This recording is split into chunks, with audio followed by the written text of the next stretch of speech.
This is from Pete Hegseth, Secretary of War.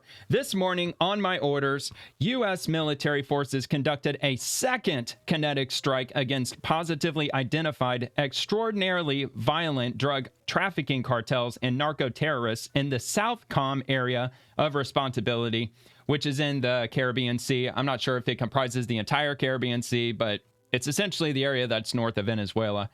The strike occurred while these confirmed narco-terrorists from Venezuela were in international waters transporting illegal narcotics, a deadly weapon poisoning Americans, headed to the U.S. These extremely violent drug trafficking cartels pose a threat to U.S. national security, foreign policy, and vital U.S. interests.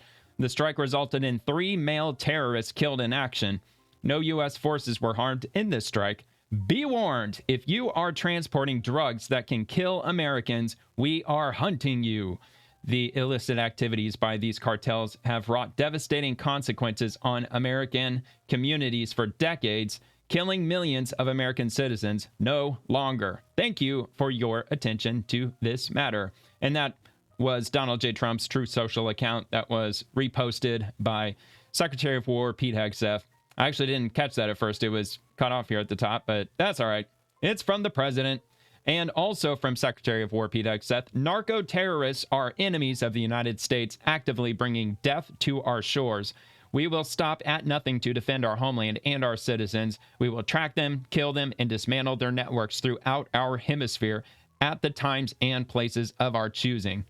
And he's responding to the White House. Be warned, if you are transporting drugs that can kill Americans, we are hunting you. The illicit activities by these cartels have wrought devastating consequences on American communities for decades, killing millions of American citizens no longer. So what's the count up to now for drug overdoses in the U.S. annually? I know it's approaching 100,000, and I believe fentanyl, if I'm not mistaken, it crossed over 70,000 for 2024. It's an absolutely insane number. Even during the crack epidemic of the 90s, it completely pales in comparison to the number of casualties that fentanyl has been taking out in terms of numbers of Americans. It's like 5 or 6 times the amount. It's absolutely insane. It's like night and day.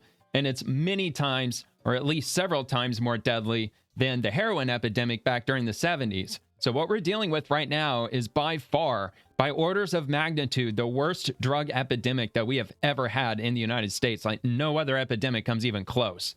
So this is obviously a very good thing. Would have been nice to see the Biden administration or Democrats getting on board with doing this, but obviously they're not interested in that. And I really wonder why. But let's give this a play. This is the footage that they've unclassified of the bombing of the vessel.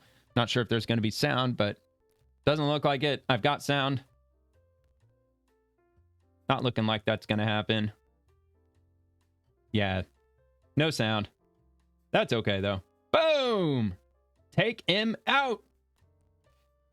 Actually looks like 2 separate vessels, but I'm sure it blew it in half. And that thing will rapidly sink to the bottom of the ocean. I didn't catch how much, in terms of weight, drugs that were on the vessel, but I'm assuming it's probably measured in tons.